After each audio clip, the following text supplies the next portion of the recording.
welcome everybody. How apropos, right? I want to do a photo montage of all the messages creeping through the Facebook boards as this announcement hit the wire. Um, thanks for joining me today. I'm John McNertney. I'm a financial planner who lives in Lisbon, Portugal, and who mostly serves this community here. We're going to be doing a webinar today that I think has been it's treatment to a topic that's been on a lot of our minds. Particularly mine, as I spend a lot of my time in the weeds helping people through their personal financial spreadsheets. So let's get cracking here. So the subject is not very creatively chosen. NHR is over. It's canceled. What now? This is an appropriate time to mention the disclosure that none of the materials that I'm about to cover can be construed as direct investment advice for you as the watcher. So that just means that unless there is a relationship, a business relationship between advisor and a financial client, all of what we are about to cover can be taken as entertainment, I guess, mas entertainment com tristeza, com muitas lágrimas.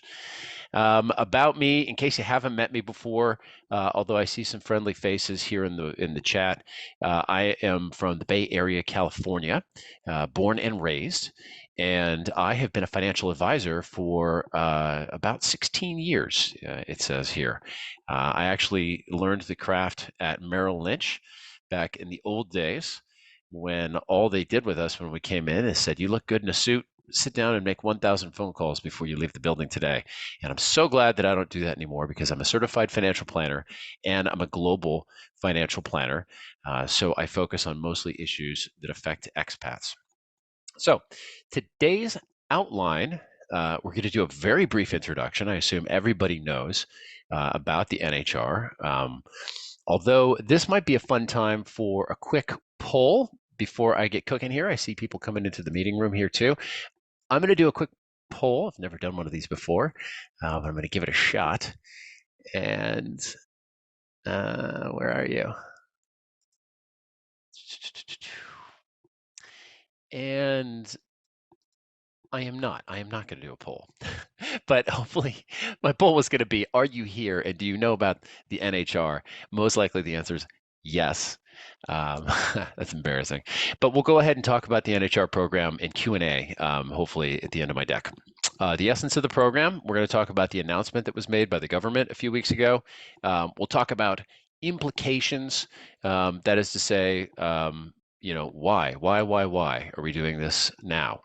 And then we'll talk about future applicants, and then we'll jump into the real cost.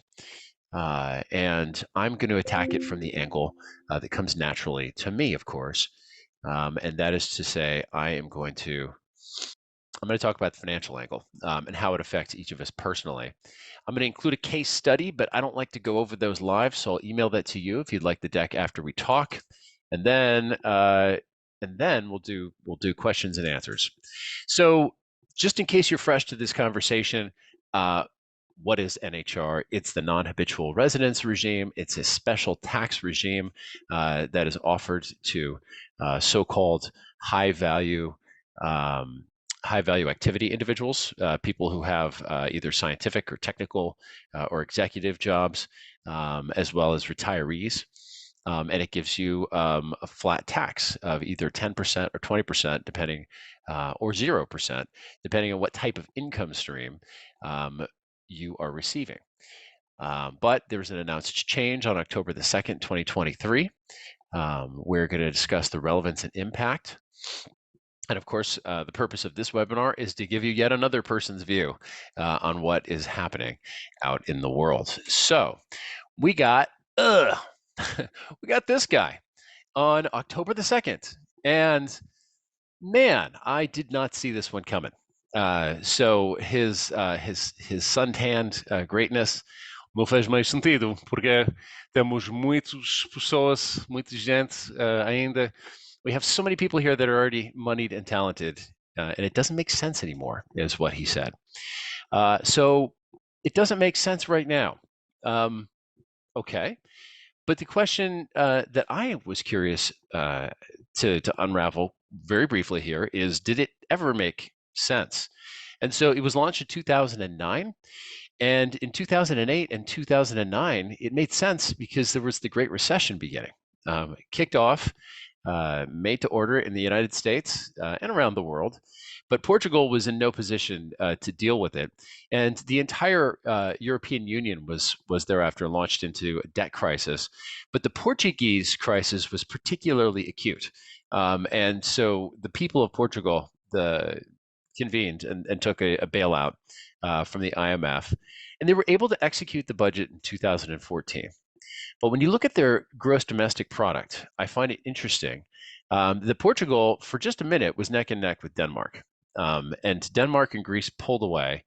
And then, like Icarus, flying oh so close to the sun, and some very expensive U.S. tranches of debt, Greece fell back down to earth and is currently still trying to catch back up with Portugal. But in 2009, just like the rest of the world, the Portuguese economy was falling off a cliff. And so this was one of the measures, in addition to the golden visa, that was launched with the hopes of bringing in some more cash and bringing in more talented people, and just generally making the country more appealing to move to. So it's interesting to think about the fact that this was really only about a decade ago. And in 2016, most economists feel like the recovery had taken hold here in Portugal, as unemployment was something like 11%, GDP growth was at least positive. So 2009 to today. So that's only 14 years. That's all you get. And just to underscore what it was to boost the economy by getting affluent individuals and skilled professionals into the country, thus providing some form of stimulus. And I found this statistic fascinating too. If you think about, the extent of demagoguery, conversation surrounding this topic right now, you would think that this was a used and abused program. But really, when it was first introduced in 2009, there was really not anyone that was majorly taking advantage of this. You have about 184 persons. If you can imagine the resourcefulness of these people, or how amazing they felt when they figured this one out. 285, 384. Really, there was sort of a trickle of attention to the NHR program until, well, about 10 years ago, when the numbers started to step up. And 2019, the numbers were even not much greater than they were in 2018. Things had pretty much plateaued.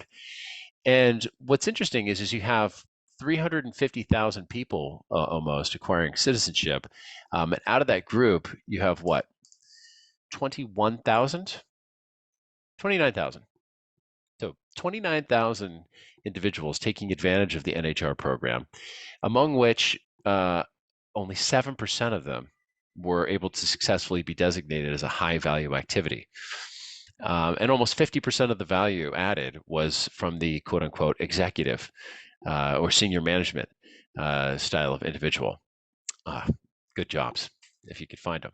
So not really that used and abused. I'm not throwing the dollar figure up that Senor Costa gave us because I couldn't find out how to substantiate that number. So the government's intention is to end the NHR program at the start of 2004, so that is 2024, so that is Jan 1. And we can only guess and speculate as to the motivations. Likely, there was a bit of populism, which is very, very big, I think, in 2023. The housing market was the excuse that was most commonly claimed among the politicians. And so, further information is still coming. In fact, there was an article today that said that there will probably be a graduated rate. There will be a transition for individuals that are not EU nationals. Anybody who already has NHR, you're going to keep it. At least this is what the government is telling us now. Beneficiaries should remain compliant with any existing tax obligations, and continue to develop smart strategies to benefit from the regime and study the horizon for changes. Okay, well, if you haven't applied by now, then I believe that you are very sorry, I was gonna try to do the poll, but I still can't figure it out. So the timeline here, historically, obviously, the entire immigration process can be somewhat cumbersome. It can take a lot of time if you're including the things like the FBI criminal background check, your delightful visit to VFS Global, etc. It can definitely set you back more than 2 or 3 months. And so if you haven't started this process, just the thought of sweating it out during the holiday season for the Portuguese bureaucracy to fall in your favor, oh my. Possible scenarios starting on July 1st, 2024. So without any specific details on how the closure will be executed, most likely it is going to be Jan 1. The Portal das Finanças stops allowing NHR submissions. And all of this is possible because there was a budget bill that was passed, or hasn't been passed yet. I'm sorry, it's still in draft form, but it was put forward by the majority party, which means it will probably pass. And so, if you have not already put your application in, and have an appointment with immigration, then do so immediately. And even then, you're casting some dice. So the cost. Now, this is really where financial planners get cooking. This is where I do my work, because without the NHR benefit, you are on the standard scale, on the progressive rates, and that could significantly, of course, impact your disposable income, or in fact, it could make it impossible. And so, engaging somebody to help you structure your budget, it should say here, and your investments, income, and assets in a way that's optimized, can do a few things. And that's where we're going now. So what are the considerations for your future? So the essence of financial planning is, well, spreadsheets. Let's make a spreadsheet, is the excitement around my house.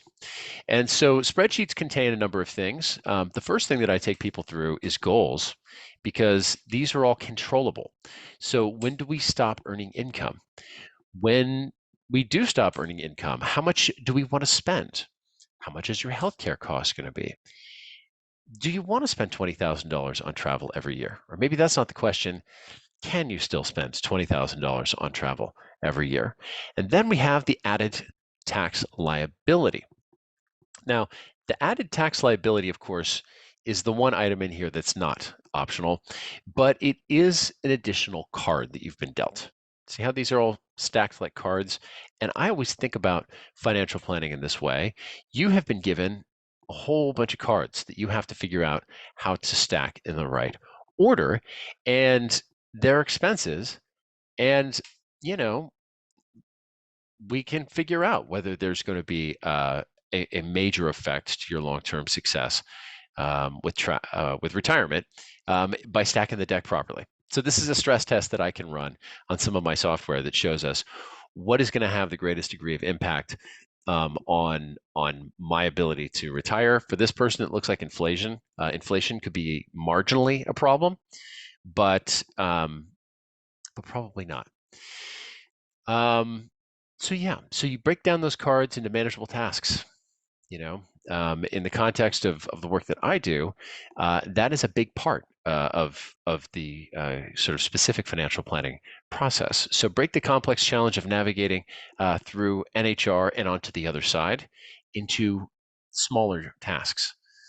And that is number one or number two, or maybe you don't do it, but meet with the planner and figure out what your personal budget and expense will be, and then add NHR into it. And then, you know, create a spreadsheet if you can, and put all of your other little checks, legal consultations, as many things into that list as you can. I'm a fan of yellow legal pads, and scratch them off and just give yourself things that you can control and control them. Practical approaches to dealing with policy upheavals and ensuring task focus and maintaining momentum. Well, I went to school for therapy, but I didn't end up doing it because I'm not very good at those things. I'm much better at math. So I like numbers, and the numbers don't lie. Numbers tell us that this new situation, so if you read over in the columns there, we have the NHR rates, which apply on various kinds of income. And then we have the without NHR numbers, which, are ugly. And so we have to do things with these numbers. And as I've alluded to, I have some cards at the bottom of the screen here. I like to put the numbers, and there's our additional NHR cards. Yeah, those are not the cards that you want to see when you're asking for the flop. I am not betting on this extra hand, because what I am doing in the context of financial planning here is you can add these items explicitly into your forecast for how your potential income is going to look. And so this is ripped straight from the pages of a financial plan done for somebody where they were going to be spending a lot of money during retirement. It's kind of faded there. Oh, well. The bright blue slice right here is the NHR, the non-NHR expense. So, if you're a visual person like I am, you will enjoy seeing that, yes, that gets a whole lot uglier as time progresses because income goes up, at least for this person. They have a pension. Okay. And here is really where the rubber hits the road. So your tax payments without this additional expense for your consideration. And then your added tax liability. Oh my. Yeah. So this was an individual has a lot of income that is coming from a property that they will rent as they leave it behind in the United States. And that property tax would have been very lightly taxed without the now flat 28% tax that is going to be levied against him. And so that is definitely going to increase the outflows. And notice that your net flows are now zero for all intents and purposes. I don't consider an $8,000 net flow to be enough wiggle room to celebrate. And so this person has a negative situation coming up. But at the end of the day, I think it still feels better to know the devil that you know versus the devil that you don't. Exhibit A, in my case, that I always like to make for knowing what's going on rather than just guessing. And so that's what we must do. We have to understand what our new tax liability is, what they are. And that means really understanding how different life without NHR could be, and putting that in your financial plan. It's just math. There's a lot of hard things in life that we can't understand. So we will with this. And so understanding the tax structure, understanding rates on your various incomes, on your deductions, etc., becomes essential. And I think it's worth saying this because a lot of people had just sort of wrapped themselves in the comfort blanket of 10 years of not having to worry much. And so I can understand when Antonio Costa came out a few weeks ago and said, you have to do your homework and it's due next Monday. Everybody got very peaked. Effective tax planning. So, it's a bit redundant, but it's just to say, understand how you can get credits and deductions into your life. And, maybe look to restructure your investments if you're not yet in Portugal. It's worth taking a look at your embedded capital gains, making sure that you've addressed all of it. And then ensuring compliance, making sure that you have a structure that will keep you compliant so that you can safely put all of this to bed and then not think about or look at a guy like me for several months. So understanding what phase you're in, it can definitely have a huge sway over what we're going to do here. Are you pre-move? If you're pre-move, maybe you're thinking about not even coming anymore. Are you acclimating? Have you just arrived? And you now have to address all of these many things, from real estate decisions to how to deal with your 401k to how do you deal with equity compensation if you're an executive. Global financial integration and independence are my favorite phase, because that is when you get to, again, sort of bask in the warm glow of all of this work having already been done. But reach out to me, depending on which stage you're in. Those things may be of use to you. Collaborating with a qualified financial advisor who specializes in retirement planning and Social Security can provide guidance. Yeah, you definitely want to ensure that your advisors, not just one like me, but all of them, are understanding your unique situation and that they can appreciate it in a nuanced way. In other words, you feel comfortable. Don't do this work with somebody you don't feel comfortable with. I had somebody just today tell me that they thought that the attorney that they were working with was kind of meh. I said, what did you say to him about that fact? And they said, well, we just didn't want to tell him. So we didn't. And I said, you need to go back and talk to the person that you don't get along with, and either square things away or leave them. And get your advisors to work together. I put these pictures here because this is Zev Fisher here, in case any of you have worked with Zev at Fresh. Sometimes it helps to have a beer when you're going to be talking about allowable deductions for about an hour. He didn't know that's what we were going to talk about, but I took it there and he needed a beer. These are some attorneys that I work with. Vasco at Cibraida, Oliveira is muito bom, muito inteligente, destes gente. Both of these guys are very smart. Right, and financial advisors can also help individuals navigate the complexity of coordination. That's what I was just making the point of, is coordination, because what you really want to do is you want to be with your wife and your friends out here on the beach. That's the last step. You don't get to do that until you got through all the other things. So that is pretty much it. I don't like to, whip a dead horse. There's a lot of source of information going on out there, but the thing I really wanted to share with you was just to share with you that there are tools available that can help you walk through the numbers, because that's where all the action really happens. And hopefully we'll have some good Q&A, and we can talk just a little bit. Raise your hand and don't throw any bombs in the chat room, because this is not Facebook. You can do that there. So I have a question. What is the outlook for measures to continue to reclaim the lost revenue to NHR? Yeah. So this individual says that they have NHR and they are considered a U.S. public servant, and their tax under NHR is 0. Based on your historical view, what are the odds that 0% for public servants under NHR to continue? I don't know what the reason for that particular skepticism would be. Number one, Leif, by the way, thank you for the question. Number one, to your second question, you can have a copy of the presentation. Just fire off an email to me, and I will share a less animation-heavy version of this presentation.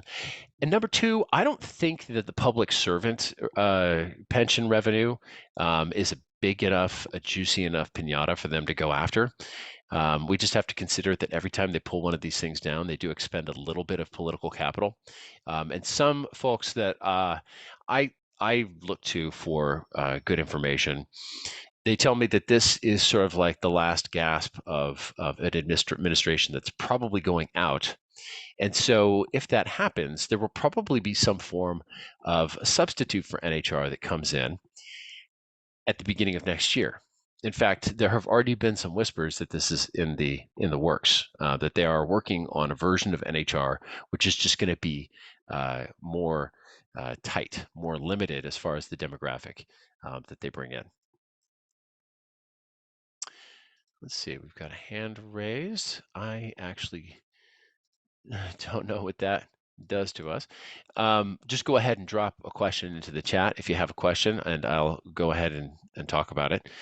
Are Roth IRAs taxed the same as regular brokerage accounts? Yes, pretty much. I mean, income, dividends, capital gains. And so that is what I'm referring to. That is one of the things that I'm referring to when I say, start structuring your assets and looking about how your assets are arranged in advance. Click and okay, done. Done. And can you explain a little bit about how the tax treaty between the U.S. and Portugal might impact the tax liability for capital gains for a U.S. citizen in a non-NHR world? Okay. Let me just undo the tie a little bit for that one. Just kidding. The double tax treaty is primarily designed to avoid double taxation. And so how would it impact the tax liability for capital gains? Well, the way that the treaty works is, for the most part, it's articulated very eloquently by the saving clause at the bottom of the document, which states, if we haven't covered it in any of the rest of this document, if one of the two countries can claim, actually, if the U.S. can claim taxing authority on any stream of income or capital gain, then the U.S. is going to be the taxing agent for that item.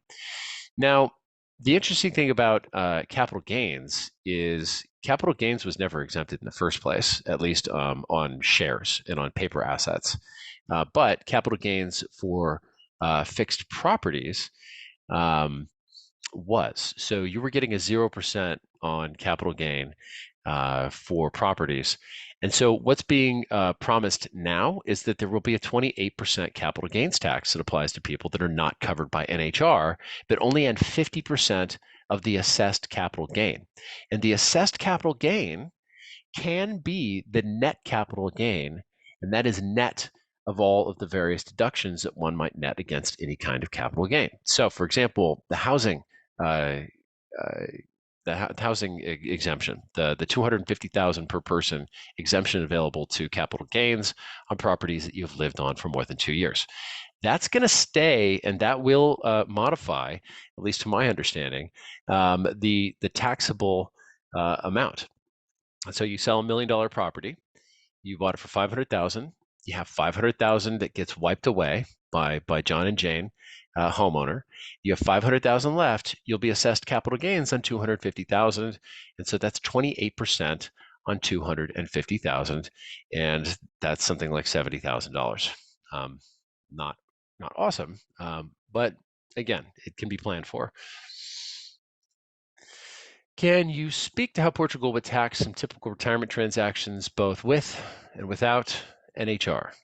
Okay, Gus, that's a doozy of a list you have there. And Gus asks about 401k Roth conversions, rollovers, Roth 401ks to Roth IRA rollovers.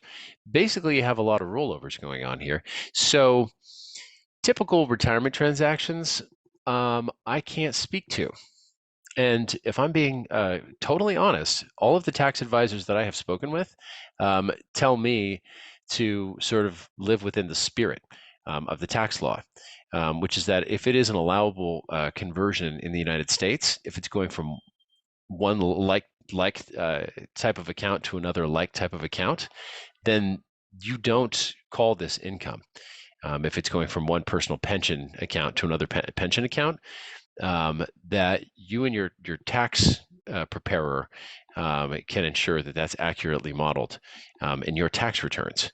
And so I would be very careful about that, but ensure that your tax advisor understands what you're trying to do, and makes that, essentially affects that outcome in your tax returns. And that would be something that I would also incorporate into a financial plan that I'm developing when I do that as well.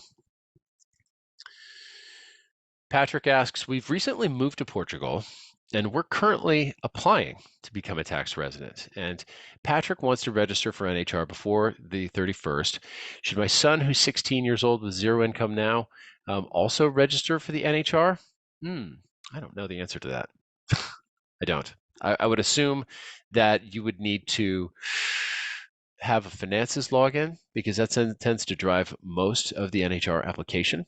And so if he does not have a finances login, that would be question and answer number one. And if he does, and the pedir, I was going to try to pull out some Portuguese here, but in the weeds talking about American stuff or English stuff.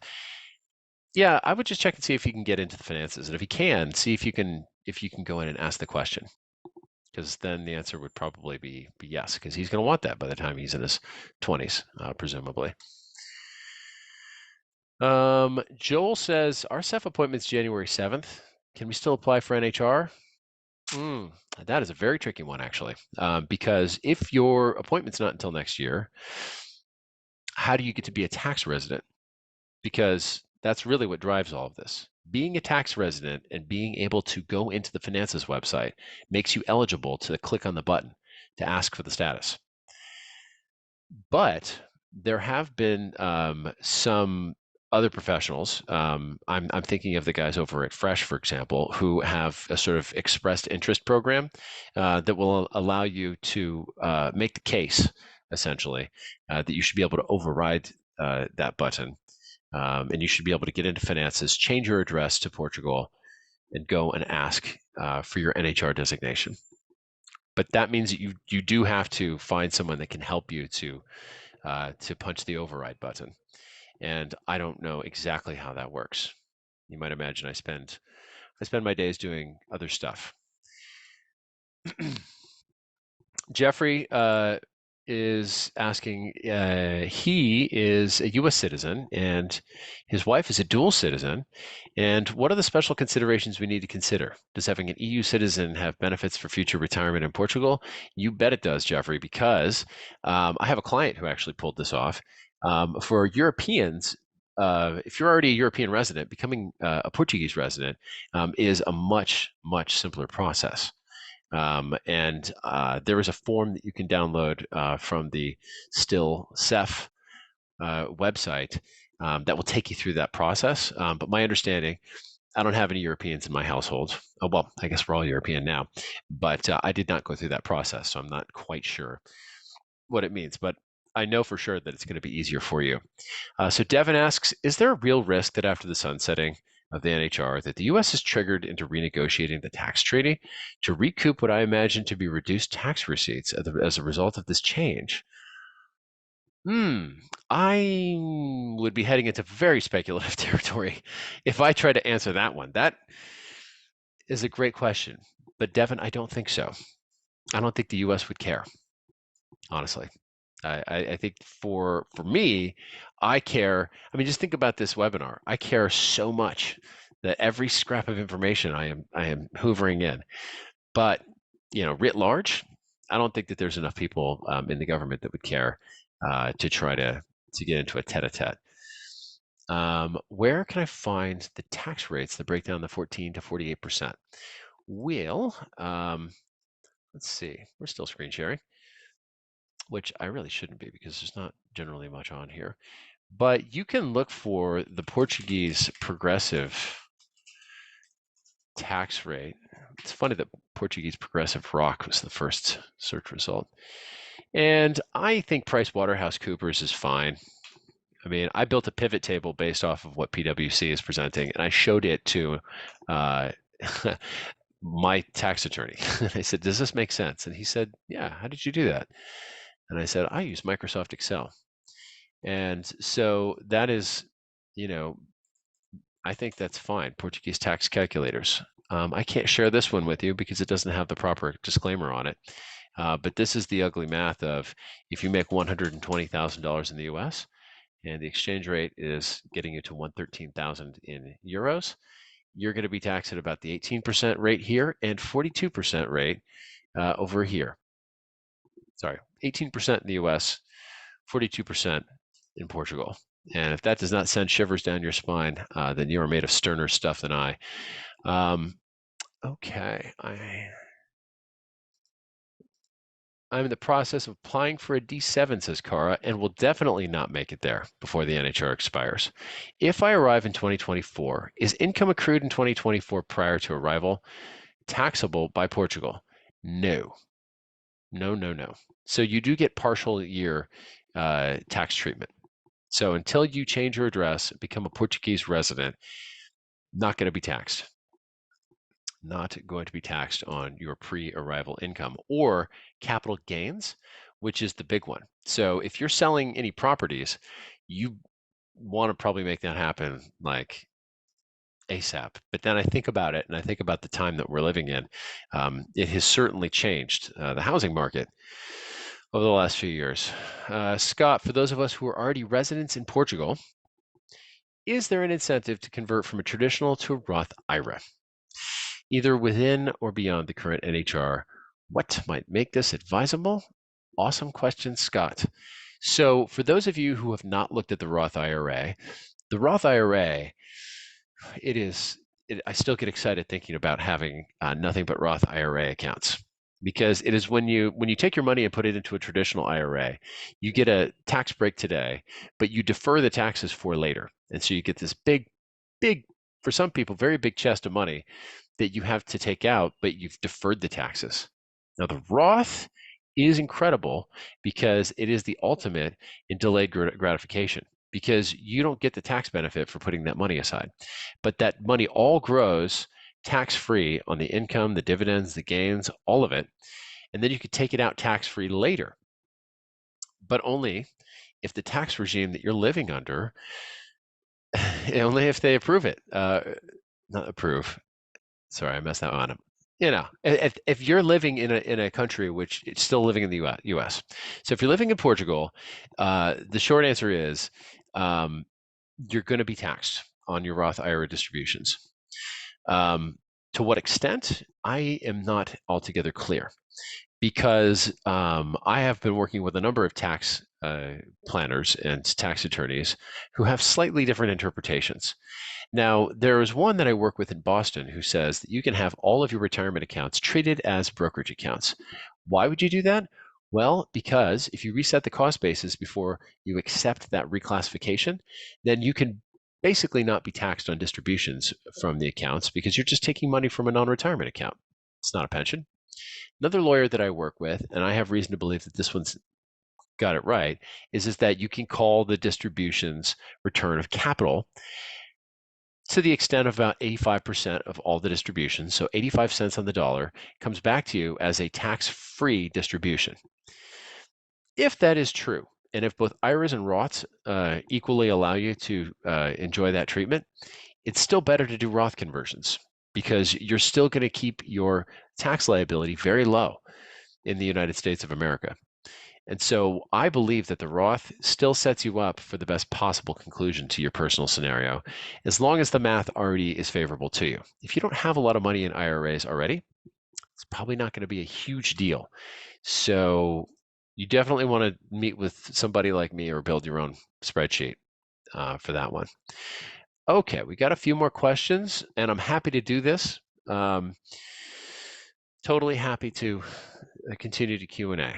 I just bought a property in Porto in May this year, which is an off plan. And of course, I did my promissory contract with 2-year payment due in November. So I do have my NIF in my bank account in Porto. I've been in Portugal 3 times. Question: can I register for my NHR on the Finanças Autoridade Tributária Aduaneira after I receive my password? Currently in the US, and I'm in the process of acquiring another property.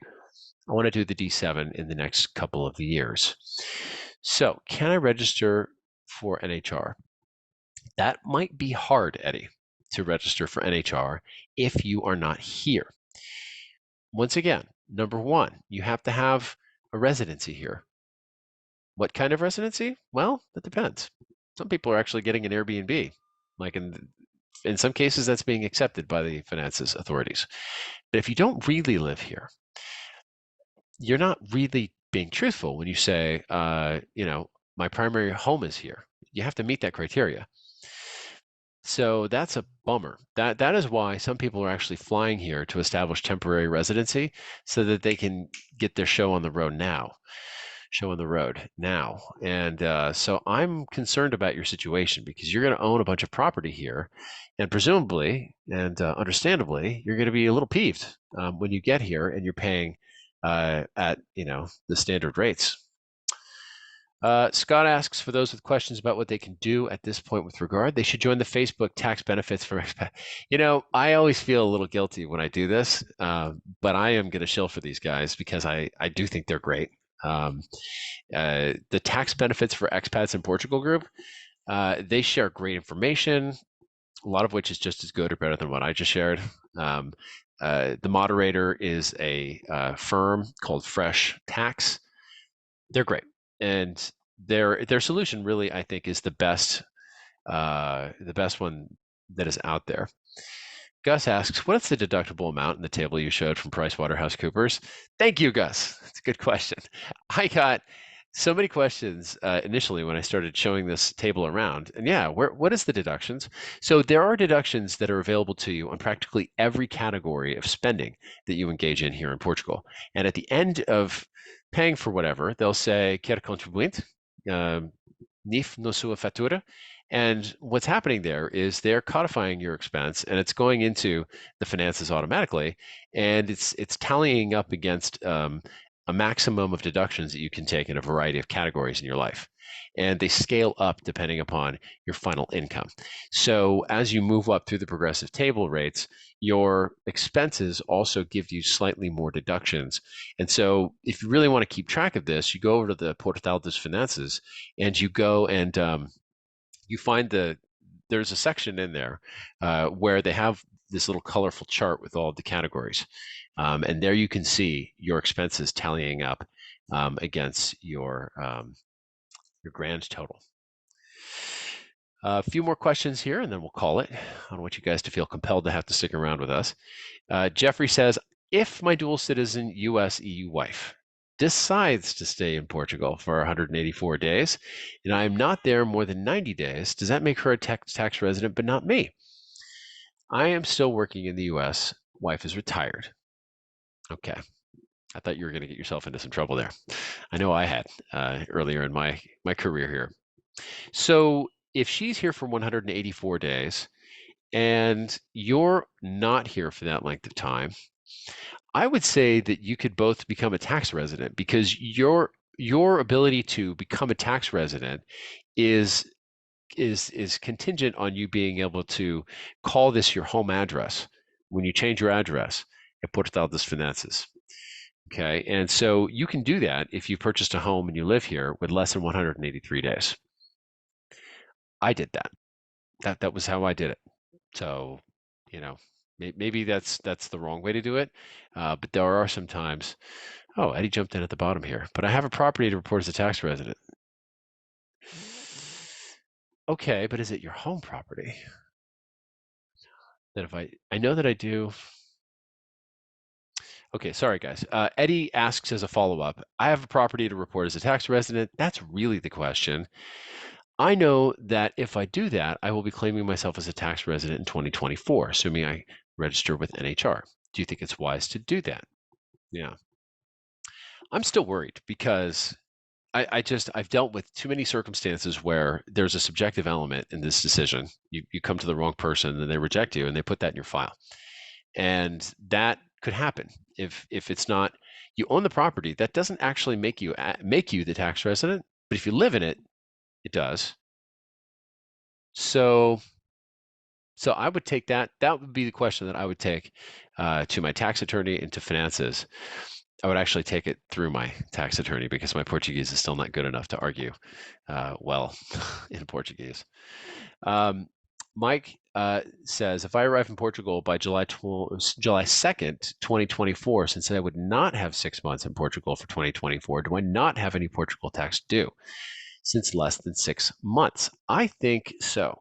I would check with somebody on this one, but I do not think that you have Portuguese taxes due because you can claim that you were not a tax resident for that year. You get here on July 2nd. Although you could also, I think if you become if you say that your home is Portugal at that point in 2024, which is going to hurt, right? Because you presumably are not going to be able to get that NHR unless it's the new form. I don't know. We would have to take that to a tax attorney. That's too on the line for me. Yumiko, I keep track of my cost basis. Do I have the choice of using actual basis? Oh, yes. I'm sorry, Yumiko. So Yumiko asked, I don't need to keep all my to do the 85-15 rule with regards to my 401ks, my IRAs, my Roths. So when I take the money out, do I do the 85-15? Yes, But it would be strange to me for that to be better, because the 85% of capital returns coming off of your retirement accounts and 15% assumed to be growth. I find that 15%, which is presumed to be growth on your investments, to be very, very conservative. But that's because I'm American, and the Europeans don't always assume that there's going to be massive growth, like we've seen in the stock market. But yes, you certainly can. Carly Bird asks, a tax resident is defined by Portugal as someone who lives in Portugal as their primary residence on December 31st, the year in question, regardless of the amount of time spent in the country. Somebody who lives in Portugal. Yeah, that's right. Carly's just said what I probably didn't put simply enough, which is that in Portugal, you're a tax resident if Portugal was your primary residence anytime before the end of the year, which is why a lot of people are trying to run into the elevator before the doors slide shut. Okay. Great. I think that's us. So just to summarize, NHR is coming to a close. Some people are going to be hurt a little bit by it. Some people are going to be really not hurt a little, but a lot. And I've met a lot of people in both categories. If you need any help painting the targets, understanding what that might look like, that's what I do. As somebody in the room has already pointed out, go to the Facebook group, the taxes in Portugal Facebook group. It is amazing. And I am going to keep doing what I do over here, because there is a lot more to making your money go farther here in Portugal, not just NHR, although it certainly is one of the most important things right now. Excellent. All right, guys. Well, that's me. Have a fantastic day. Beijinhos, grande abraço, and até já. Take care.